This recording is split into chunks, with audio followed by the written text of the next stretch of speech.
Je m'appelle Emma et j'explore tout ce qui rend une femme belle et sereine. À travers mon blog Bien Habillée, je me suis lancé une mission, celle de vous transmettre toutes mes connaissances sur le style et la beauté pour que vous puissiez être en total accord avec vous-même. J'habite à l'île Maurice avec mon mari Alexandre et Noah, notre adorable petit ange. Cette chaîne vous est dédiée, peu importe votre silhouette, votre âge ou votre porte-monnaie, vous êtes au bon endroit pour faire le plein de conseils et prendre en passant un peu de vacances au soleil. Bienvenue dans notre monde tropical.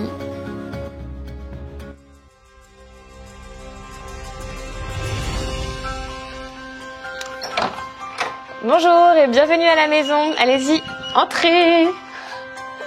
Donc bienvenue chez nous, voici où on habite à l'île Maurice. Donc ça fait à peu près un an, presque un an et demi qu'on habite ici dans cette maison qui est une location meublée dans laquelle on a ajouté un petit peu de déco pour se sentir plus chez nous.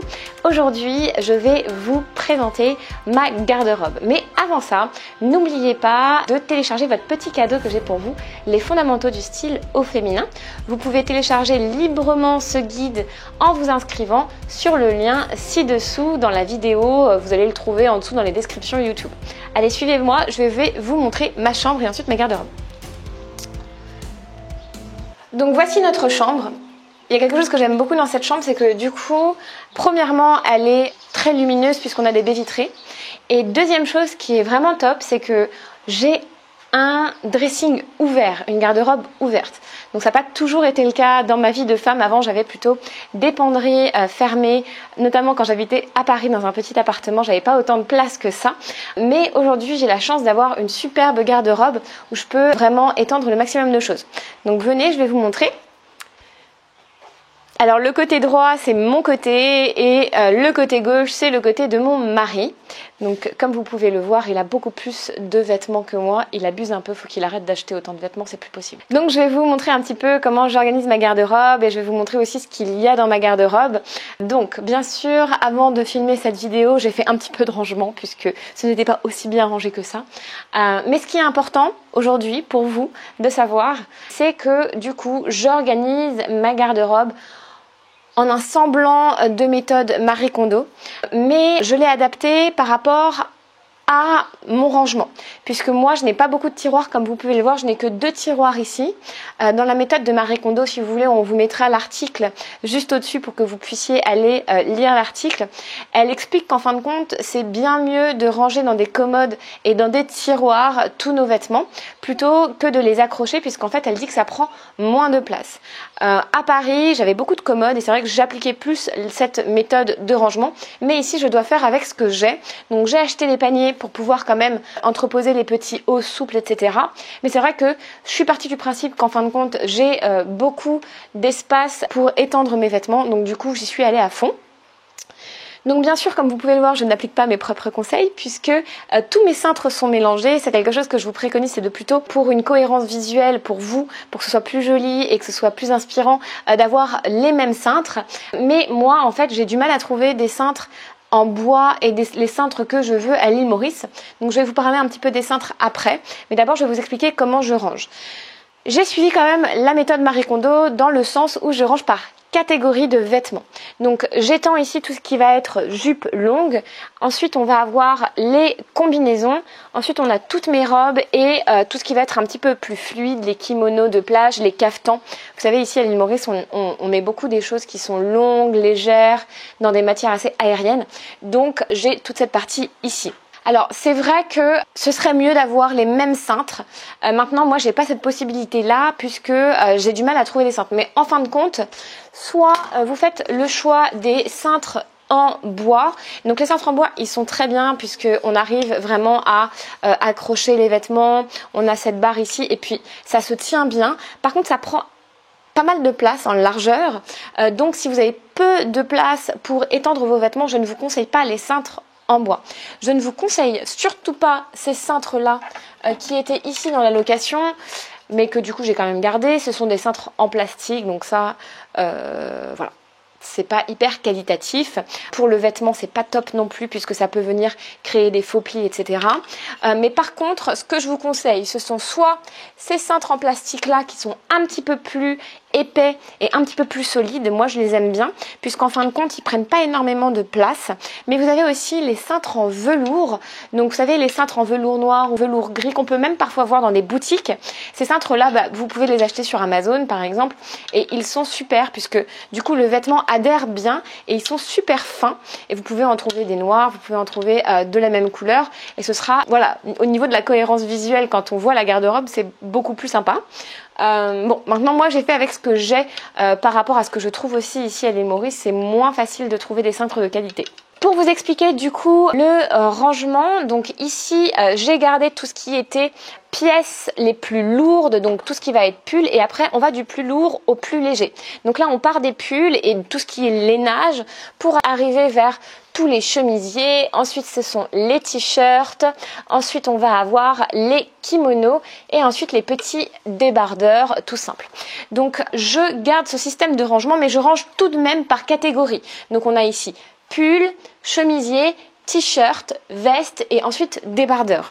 Ce qui est important dans la méthode de Marie Kondo et ce qu'elle explique, c'est essayer d'avoir vraiment une cohérence, donc de catégories, mais aussi de couleurs. Comme vous pouvez le voir, je n'ai pas rangé par couleur, puisqu'en fait, cette méthode-là marche assez bien pour moi. J'arrive à voir en un clin d'œil ce qui se passe dans ma garde-robe et c'est ce qui est le plus important. Quand vous avez des pièces qui sont empilées les unes sur les autres, quand vous accrochez plusieurs vêtements sur un cintre, le problème que vous avez, c'est que vous oubliez les vêtements qui vont être en dessous et vous allez avoir tendance à vous dire mais je n'ai rien à me mettre, ou alors avoir tendance à racheter la même chose alors que vous aviez quelque chose de très similaire dans votre garde-robe mais que vous aviez complètement oublié. Donc quelle que soit la manière dont vous rangez votre garde-robe, le plus important, c'est d'avoir une vision globale. Donc ici, bien sûr, avec le système de penderie, on est amené à étendre le plus de choses. Si vous avez des tiroirs, essayez de faire comme moi. Par exemple, moi j'ai ce petit panier où je vais mettre tous les hauts que je n'accroche pas parce qu'ils sont trop souples. Donc ils sont rangés en petits rectangles comme Marie Kondo nous l'apprend. Et au moins ce qui est bien ici, c'est pas parfait. Voilà, j'ai pas rangé par couleur, etc. Mais ce qui est bien ici, c'est qu'en un clin d'œil, je vois l'ensemble de mes petits hauts souples. Je n'ai pas à aller chercher en dessous ou je ne sais où dans la garde-robe. Je sais que tout ce qui est souple est ici. Donc tout ce qui est pour le sport ou même pour dormir, je les mets là et ils sont rangés, il n'y a rien en dessous, ce sont juste en petits rectangles, etc. Ne les roulez pas non plus parce que parfois quand on roule, ça prend plus de place. Là, c'est vraiment la méthode de pliage en faisant un petit rectangle. Donc ensuite dans ma garde-robe, je vais avoir donc là où tout ce qui est pull, ici à l'île Maurice on met pas énormément de pulls, mais voilà ce que j'ai en pull, j'ai tendance à les entreposer là-haut puisque justement je vais un petit peu moins vers cette catégorie. Ensuite ici, j'ai tous mes pantalons. Pantalons et jeans sont là. Donc ça c'est pareil, on va avoir tendance à ne plus trop les mettre puisque là on rentre vraiment dans la période chaude. Donc dans pas longtemps, je vais prendre une boîte je pense et je vais les entreposer tout là-haut pour pouvoir les ressortir lors de mes voyages ou pouvoir les ressortir pour l'hiver austral. Les deux précieux tiroirs que j'ai, bien sûr, je les ai alloués à mes sous-vêtements, donc soutien-gorge et culottes sont ici. Et dans le dernier tiroir, je vais pas vous l'ouvrir parce qu'il n'y a pas grand chose à voir, mais en gros, j'ai rangé aussi à la façon Marie Kondo mes sacs. Donc les petits sacs sont dans des plus grands sacs et ensuite ils sont dans une pochette en coton pour les protéger de l'humidité et des possibles moisissures. N'oubliez pas de les protéger puisque vous savez, les sacs c'est assez fragile, quand on ne les porte plus, ils ont tendance à s'abîmer, que ce soit du PVC ou que ce soit du cuir. Donc vraiment, faites attention à en prendre soin et à bien les ranger quand vous ne vous en servez pas. Donc là, mes sacs, je les ai là. Et ensuite, vous pouvez le voir, toutes mes chaussures sont entreposées ici au sol. Je n'ai pas forcément encore pensé à un rangement plus astucieux pour mes chaussures.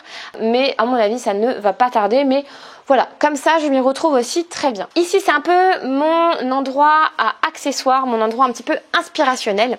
L'une des choses que je vous préconise toujours, c'est de garder à portée de main vos foulards, vos ceintures et tout ce qui vous inspire, puisque vous le savez, si vos accessoires sont dans des boîtes, dans des rangements, dans des commodes et que vous ne les sortez jamais, vous n'allez pas avoir le déclic, vous n'allez pas avoir le réflexe de pouvoir les porter.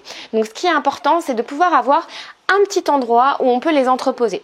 Donc moi ici j'ai sacrifié une barre pour étendre mes vêtements à justement tous mes foulards, toutes mes ceintures. Comme ça, je peux facilement en fait venir les ajouter quand je m'habille. Je me dis mais tiens, est-ce que je mettrais pas par exemple cette ceinture, etc. J'ai aussi la chance d'avoir 2 miroirs, un devant et un derrière. Donc c'est assez facile aussi d'avoir l'habitude d'aller ensuite voir dans les accessoires, ceinture et foulard, ce que je peux ajouter à ma tenue. J'aime bien aussi avoir un petit cintre ici en mode inspirationnel. Donc souvent je vais entreposer un vêtement qui me donne envie, un vêtement que j'ai envie de porter et que j'ai tendance à ne pas trop mettre et qui me fait envie cette saison, et puis je vais venir peut-être le décorer avec une couronne de fleurs ou mettre un accessoire par-dessus, un gros collier par exemple, et le mettre à disposition ici, puisque comme ça déjà ça apporte de la couleur. Ça met un petit peu d'inspiration dans ma garde-robe, ça me donne plus envie tous les matins de m'habiller. Donc j'aime beaucoup cette garde-robe, je ne vais pas vous le cacher, j'ai beaucoup de chance d'avoir un dressing ouvert. J'aime beaucoup le fait qu'on puisse étendre le maximum de choses. Moi qui avais tendance à plier, en fin de compte, cette façon-là, ça me correspond aussi très bien. Et puis bien sûr, là où je n'avais pas de tiroir, je suis venue rajouter quelques paniers et en fin de compte, je m'en sors bien comme ça, je trouve que ça me suffit. Maintenant, il faut faire avec ce que vous avez, il faut trouver des solutions pour votre garde-robe à vous et trouver une solution pour ranger et organiser. Le plus important ici, c'est que je sais que si j'ai besoin d'un kimono, ils sont là. Je sais que si j'ai besoin d'un chemisier, ils sont là. Je les ai tous en un clin d'œil devant moi. J'ai pas besoin de me réfléchir, mais où est mon chemisier bleu, etc. Je sais qu'ils sont étendus à cet endroit-là de ma garde-robe et pas dans plusieurs endroits de ma garde-robe ou plusieurs endroits de la maison. Maintenant, je vais vous montrer où je range mes autres plus petits accessoires. Venez. Donc, première chose, si on reste dans le mode un petit peu inspirationnel, comme je vous l'ai expliqué, je trouve ça assez intéressant de pouvoir avoir aussi dans sa chambre un endroit où on va venir un petit peu décorer de ses accessoires. Donc moi j'ai fait poser ces 2 crochets que j'ai eu par ma belle-mère à Noël, que j'adore, ils sont très mignons. Et du coup, comme ici, bien sûr, il fait chaud, j'ai tendance à mettre des chapeaux. Je vais mettre les chapeaux qui m'inspirent, j'en ai un petit peu aussi là-haut. Et peut-être un sac, une pochette pour sortir, etc. Donc quand on sort, je sais que je peux avoir une pochette un petit peu plus sympa ici. C'est intéressant d'avoir 2 crochets comme ça, à côté de votre lit, à côté de votre garde-robe, dans un endroit que vous aimez bien. Ça va apporter un peu de déco, mais ça va aussi vous permettre de vous rappeler que vous pouvez porter tel ou tel accessoire. Ensuite, sur cette commode que j'ai achetée ici dans un magasin vintage, je pense que ça vient d'un hôtel qui refaisait sa décoration et du coup j'ai pu prendre ce meuble là qui me plaît pas mal. J'ai tous mes autres accessoires et mes maillots de bain. Donc en dessous ça va être tout ce qui est maillot de bain. C'est pas hyper bien rangé, mais maillot de bain, lunettes de soleil. Et là c'est des petits accessoires cheveux. Et ensuite on va avoir ici tous mes plus gros accessoires, donc mes colliers, mes montres, mes bracelets que je vais avoir là. Et ici tous les plus petits accessoires, donc tout ce qui va être plus fin. Donc j'ai rangé par catégorie, donc les boucles d'oreilles qui sont plutôt fines, les grosses boucles d'oreilles style Dominique Denève que j'aime bien porter une fois de temps en temps quand on sort. Et puis après, les colliers fins sont ici. J'ai aussi d'autres petites boîtes que mon père m'avait offert quand j'avais, je sais pas, je crois 15 ans, que j'ai ramené ici à l'île Maurice parce que je les aime beaucoup. C'est des petites boîtes en forme de coquillage. Et là, en fait, dans ces boîtes-là, je vais tout simplement mettre les toutes petites bagues que j'ai. Et dans l'autre, je ne sais même plus, regardez, des petits bracelets. Voilà, et là, les toutes petites boucles d'oreilles que je porte. Donc ce système de rangement pour mes accessoires me va aussi complètement, puisque j'ai vraiment l'habitude de venir ici pour ajouter un petit peu d'accessoires à ma tenue. Quand je sors, je viens directement là et je mets mes accessoires. Donc pensez-y, pensez à vraiment vous créer un espèce de chemin où vous passez obligatoirement par la case accessoires, puisque c'est l'une des cases les plus importantes pour votre style. L'accessoire fait le style, c'est ce qui va être votre touche personnelle, ne l'oubliez pas. J'espère que cette vidéo vous aura plu. Vous pouvez bien sûr me poser toutes vos questions en dessous de la vidéo. Et n'oubliez pas surtout de télécharger votre guide Les fondamentaux du style au féminin. C'est un guide en fait qui va vous expliquer beaucoup de choses par rapport à votre style, les basiques de garde-robe à avoir, les basiques chaussures à avoir et aussi tout ce qui est accessoires. Donc n'hésitez pas à télécharger votre guide si vous ne l'avez pas encore fait. Et pour ma part, je vous dis à très vite dans une nouvelle vidéo. Salut les filles!